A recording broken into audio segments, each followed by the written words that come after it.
Hello students, I am doctor Vinod Kamle. इस video में हम लोग देखने वाले हैं what are the merits of joint Hindu family business. सबसे पहला बेनिफिट है, ये बिजनेस का फॉर्मेशन जो होता है वो काफ़ी इजी होता है। फॉर्मेशन का मतलब क्या होता है? बिजनेस को सेटअप करना। तो एकदम सिंपल तरीके से, इजी तरीके से आप ये बिजनेस को सेटअप कर सकते हो। ये बिजनेस जो होता है वो हिंदू लॉ के हिसाब से एग्जिस्टेंस में आता है, या इस बिजनेस को फॉर्म जो किया जाता है वो हिंदू लॉ के हिसाब से किया जाता है, जिसका मतलब ये होता है कि जैसे ही कोई मेंबर फैमिली में बॉर्न होता है वो बिजनेस में को पार्टनर बन जाता है। मतलब यहाँ पे कोई एग्रीमेंट नहीं बनाना पड़ता है को पार्टनर बनने के लिए। जैसे पार्टनरशिप फर्म में एग्रीमेंट बनना पड़ता है, वैसे यहाँ पे कोई एग्रीमेंट नहीं होता है। हिंदू लॉ के हिसाब से जो भी मेंबर फैमिली में बॉर्न हो गया वो ऑटोमेटिकली बिजनेस का को पार्टनर यहाँ पे बनता है। ये बिजनेस को रजिस्ट्रेशन नहीं करना पड़ता है, जो सबसे इंपॉर्टेंट चीज है। रजिस्ट्रेशन जब बिजनेस का नहीं करना पड़ता है तो उसमें क्या होता है कि आपका बहुत ज्यादा टाइम, मनी और एनर्जी बचता है। बिकॉज रजिस्ट्रेशन के लिए काफी ज्यादा पेपर वर्क करना पड़ता है, बहुत सारी लीगल फॉर्मेलिटीज करनी पड़ती है, जो बहुत ज्यादा टाइम भी लेता है, मनी भी लेता है और एनर्जी भी लेता है। तो रजिस्ट्रेशन नहीं करना पड़ता, इसकी वजह से भी ये बिजनेस का फॉर्मेशन सिंपल और ईजी हो जाता है। और यहाँ पे मिनिमम और मैक्सिमम मेंबरशिप के ऊपर कोई भी लिमिटेशन होता नहीं है। ओके, बिकॉज हर एक फैमिली की सिचुएशन अलग होती है। वहां पे बॉर्न होने वाले और डेथ होने वाले मेंबर के रेशियो जो होता है वो अलग हो सकता है। तो यहाँ पे कोई भी रिस्ट्रिक्शन नहीं है। जैसे partnership, cooperative society, joint Hindu joint stock company, यहाँ पे मेंबरशिप पे लिमिटेशन होता है कि इतना मेंबरशिप होना चाहिए। इस पर्टिकुलर बिजनेस में कोई भी लिमिटेशन होता नहीं है। तो एक तो ये बिजनेस हिंदू लॉ के हिसाब से एग्जिस्ट में आ रहा है, मतलब यहाँ पे मेंबर जो है बॉर्न होने के साथ साथ बिजनेस में को पार्टनर बन सकते हैं। रजिस्ट्रेशन की जरूरत नहीं है, minimum maximum number of membership के ऊपर कोई रिस्ट्रिक्शन नहीं है, जिसकी वजह से ये बिजनेस को फॉर्म करना एकदम इजी हो जाता है। दूसरा है quick and prompt decision. Now quick decision मतलब क्या? बहुत ही फास्ट डिसीजन लेना, और प्रॉम्प्ट का मतलब क्या होता है? Correct decision. दोनों भी काफी जरूरी होता है बिजनेस के ग्रोथ के लिए। ओके, मतलब ऐसे नहीं होना चाहिए कि आपने क्विक डिसीजन लिया पर वो इनकरेक्ट था, जिससे आपको लॉस हो सकता है। या फिर आपने बहुत अच्छा डिसीजन लिया पर आपने डिले किया, बहुत ज्यादा टाइम लिया, बहुत ज्यादा, अगेन वो भी अच्छा नहीं है आपके बिजनेस के लिए, उससे भी आपको लॉस हो सकता है। तो यहाँ पे किस तरीके से क्विक और प्रॉम्प्ट डिसीजन होता है? तो सारे डिसीजन जो होते हैं वो बिजनेस के जो कर्ता होते हैं वही लेते हैं। कर्ता के पास काफी ज्यादा एक्सपीरियंस और काफी ज्यादा नॉलेज होता है, बिकॉज इतने सालों से वो बिजनेस कर रहे हैं, उन्होंने काफी सारे सिचुएशंस देखे रहते हैं। तो इसके उस बेसिस पे वो क्या करते हैं? सारे डिसीजन लेते हैं। तो कर्ता सारे डिसीजन ले रहे हैं, इसकी वजह से डिसीजन क्या हो रहा है? क्विक भी हो रहा है। और उनके एक्सपीरियंस और नॉलेज की वजह से वो डिसीजन जो प्रॉम्प्ट भी हो रहा है। और जब कर्ता एक क्विक डिसीजन लेता है, प्रॉम्प्ट डिसीजन लेता है, तो ऑब्वियसली उसकी वजह से बिजनेस का परफॉर्मेंस जो है इंप्रूव होता है। हम्म, तो कर्ता is able to take quick and prompt decision. On the job training. ना, ऑन द जॉब ट्रेनिंग का मतलब क्या होता है कि जो भी नए मेंबर्स होते हैं उनको बिजनेस में बैठ के जो भी चल रहा है, मतलब किस तरीके से बिजनेस चलाना है, उसकी प्रॉपर ट्रेनिंग यहाँ पे मिलती है।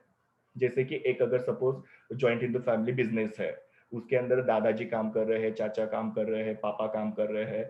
सो जो नया मेंबर होगा वो उनको ऑब्जर्व करेगा कुछ दिनों के लिए।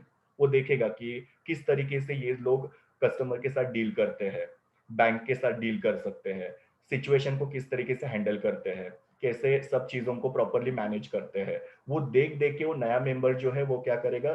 चीजों को सीखेगा, बिजनेस को कैसे चलाना है। और जब दादाजी रिटायर्ड होंगे, पापा रिटायर्ड हो जाएंगे, तो वही ये बिजनेस को क्या करेगा? टेक ओवर करेगा। सो यहाँ पे क्या हो रहा है कि जो नए मेंबर्स है उनको बिजनेस को किस तरीके से रन करना है, उसके स्किल्स जो है वो ऑटोमेटिकली उसके अंदर डेवलप हो रहे हैं, उसकी ट्रेनिंग उसको ऑटोमेटिकली मिल रही है। ओके, तो बहुत सारे ऐसे जॉइंट इंटू फैमिली बिजनेसेस होते हैं जहाँ पे क्या होता है कि पापा दादाजी के साथ वो बच्चा जो होता है वहां पे बैठता है, देखता है, ऑब्जर्व करता है चीजों को, करता किस तरीके से मैनेजमेंट कर रहा है बिजनेस का, और बिजनेस के टैक्टिक को वो सीखते हैं। टैक्टिक मतलब कि बिजनेस की स्ट्रेटेजी को किस किस तरीके से बिजनेस किया जाता है, कौन से सिचुएशन में किसको किस तरीके से हमको उसको हैंडल करना है। तो ये सारी चीजें जो होती है उन लोगों को क्या होता है वहां पे ट्रेनिंग मिलता है। और जिसकी वजह से क्या होता है? वो बिजनेस जो है वो नई पीढ़ी सीखती है और फिर वो बिजनेस आगे ऐसे ही बढ़ते जाता है। नेक्स्ट वाला है को पर्सनल लायबिलिटी। सबसे पहले तो जो कर्ता होते हैं उनकी लायबिलिटी अनलिमिटेड होती है। बट को पार्टनर जो होते हैं उनकी लायबिलिटी लिमिटेड होती है। लिमिटेड कितनी होती है? To the extend of their share. To the extend of their share का मतलब क्या है कि अगर सपोज एग्जांपल अगर हम लोग लेते हैं कि किसी को पार्टनर को अपने जॉइंट हिंदू फैमिली बिजनेस में 50,000 कैपिटल कंट्रीब्यूट करना है, उसमें से उसने 30,000 कंट्रीब्यूट कर दिया। अभी उसका लायबिलिटी जो है वो सिर्फ 20,000 का है। मतलब बिजनेस को अगर लॉस में चला जाता है, कुछ भी होता है, तो 20,000 पे करेगा और साइड में हटेगा। अपने पर्सनल प्रॉपर्टी में से को पार्टनर कुछ भी बिजनेस के लायबिलिटी को रीपे करने के लिए यूज करेगा नहीं। ओके, तो यहाँ पे आपको एक ही याद रखना है कि को पार्टनर्स की लायबिलिटी लिमिटेड होती है up to the extend of their share. जितना उनका शेयर बाकी है उतना वो पे करेंगे और बाजू में हटेंगे। बाकी पर्सनल प्रॉपर्टी में से वो लोग बिजनेस की लायबिलिटी के लिए कुछ भी पे करेंगे नहीं। नेक्स्ट है सिक्रेसी। ये बिजनेस के अंदर काफी ज्यादा सिक्रेसी मेंटेन की जाती है। कर्ता और को पार्टनर जो होते हैं वो बिजनेस के सीक्रेट्स के बारे में या बिजनेस के प्लान्स के बारे में किसी भी थर्ड पार्टी को कुछ भी डिस्क्लोज नहीं करते। डिस्क्लोज नहीं करते मतलब क्या, बताते नहीं है। थर्ड पार्टी मतलब जो आउटसाइडर्स होते हैं या स्पेशली जो कॉम्पिटिटर्स होते हैं। ओके, कि हमारे बिजनेस के सीक्रेट क्या है या हमारे बिजनेस के सक्सेस का राज क्या है, वो किसी को भी बताते नहीं है। बिकॉज उनको पता है ये अपना बिजनेस है। अगर हम लोग अपने सीक्रेट किसी को बताएंगे, प्लान किसी को बताएंगे, तो कॉम्पिटिटर क्या करेगा, उसका अनड्यू एडवांटेज लेगा और जिसकी वजह से आपका बिजनेस जो डाउनफॉल में चला जाएगा। तो कर्ता और को पार्टनर जो है अपना बिजनेस में मैक्सिमम सीक्रेसी मेंटेन करने की कोशिश करते हैं। उसके साथ साथ ये लोग अपना बुक्स ऑफ अकाउंट भी पब्लिश नहीं करते। बुक्स ऑफ अकाउंट मतलब balance sheet, profit and loss. इसको जॉइंट स्टॉक कंपनीज क्या करती है, न्यूज़पेपर में या प्रोस्पेक्टस के अंदर पब्लिश करती है। क्योंकि जॉइंट स्टॉक कंपनी को क्या करना होता है, पब्लिक से लोन लेना रहता है या पब्लिक से कैपिटल रेज करना रहता है। पर जॉइंट हिंदू फैमिली जो है पब्लिक से कैपिटल नहीं लेती है। वो खुद का कैपिटल खुद ही अरेंज करते हैं और इसकी वजह से इनको अपना बुक्स ऑफ अकाउंट भी किसी को दिखाने नहीं पड़ता है। ओके, तो दो चीजें हैं जिसकी वजह से यहाँ पे सीक्रेसी मेंटेन होती है। एक तो कर्ता और को पार्टनर अपने बिजनेस के सीक्रेट और प्लान किसी को बताते नहीं है। दूसरा, इनको अपना बुक्स ऑफ अकाउंट भी किसी को पब्लिश नहीं करना पड़ता है, जिसकी वजह से बिजनेस में मैक्सिमम सीक्रेसी होती है। Good credit standing. Good credit standing का मतलब क्या होता है कि बैंक और फाइनेंशियल इंस्टीट्यूशन जो होते हैं वो इनको लोन देने के लिए रेडी होते हैं। क्यों? बिकॉज कर्ता की लायबिलिटी जो है वो अनलिमिटेड होती है। बैंक और फाइनेंशियल इंस्टीट्यूशन को पता है कि अगर ये बिजनेस लॉस में चला गया तो भी कर्ता अपनी पर्सनल प्रॉपर्टी बेचेगा और हमारा लोन रीपे करेगा। तो हमारा पैसा कहीं पे भी जाएगा नहीं, इसके लिए बैंक इनको क्या करती है, लोन देती है। दूसरा, ये बिजनेस जो होता है वो लंबे समय से चलते आता है, एक जनरेशन से दूसरे जनरेशन के पास। और उनका काफी ज्यादा अच्छा गुडविल होता है, उनको काफी ज्यादा लोग पहचानते हैं। बिकॉज 3-4 पीढ़ियों से वो बिजनेस चलते आ रहा रहता है, काफी सालों से वो बिजनेस चलते आ रहा रहता है। इसकी वजह से लोगों का, स्पेशली जो बैंक और फाइनेंशियल इंस्टीट्यूशन होता है उनका उनके ऊपर विश्वास होता है। सो दो चीजों की वजह से बैंक और फाइनेंशियल इंस्टीट्यूशन का इन पे विश्वास होता है। एक तो बिजनेस काफी लंबे समय से चल रहा है, उनका गुडविल काफी अच्छा है, और दूसरा कर्ता की लायबिलिटी अनलिमिटेड है, जिसकी वजह से बैंक और फाइनेंशियल इंस्टीट्यूशन उनको लोन देती है। ओके, और उसको ही हम लोग बोलते हैं गुड क्रेडिट स्टैंडिंग। नेक्स्ट है close contact with customers and employ. मतलब ये जो जॉइंट हिंदू फैमिली बिजनेस वाले होते हैं ये लोग अपने कस्टमर के साथ और एम्प्लॉयज के साथ अच्छा पर्सनल रिलेशन मेंटेन करते हैं, पर्सनल कॉन्टैक्ट मेंटेन करते हैं। तो हम लोग देखते हैं कि पहले तो एम्प्लॉयज के साथ ये लोग किस तरीके से अच्छा रिलेशन मेंटेन करते हैं। इनके यहाँ पे जो भी एम्प्लॉय काम करने वाले होते हैं उनके जो भी प्रॉब्लम्स होते हैं उनको वो सॉल्व करने की कोशिश करते हैं। जैसे कि उनको एडवांस चाहिए कुछ पैसा, उनको छुट्टी चाहिए, लीव चाहिए, तो वो लोग क्या करते हैं, उनको छुट्टी दे देते हैं, जिसकी वजह से एम्प्लॉयज क्या होते हैं, सेटिस्फाई होते हैं। और उससे एम्प्लॉय की एफिशिएंसी बढ़ती है। एफिशिएंसी बढ़ती है मतलब कि वो कम से कम खर्चा नहीं करते हैं और ज्यादा ज्यादा प्रोडक्शन करते हैं, कम खर्चे में ज्यादा वो लोग काम करते हैं। तो इस तरीके से एम्प्लॉय के साथ उनका अच्छा रिलेशन बन रहा है, बिकॉज वो एम्प्लॉय के प्रॉब्लम को सॉल्व कर रहे हैं। सेम तरीके से कस्टमर के साथ भी उनका अच्छा रिलेशन होता है, बिकॉज वो लोग जो कस्टमर के साथ डील करते हैं वो रेगुलर कस्टमर्स होते हैं। रेगुलर मतलब उनके आजू बाजू में ही वो कस्टमर रहने वाले रहते हैं, और उसकी वजह से उनको पता है कि उनके कस्टमर को क्या अच्छा लगता है या क्या अच्छा नहीं लगता है, उनके लाइक्स एंड डिसलाइक के बारे में। हम्म?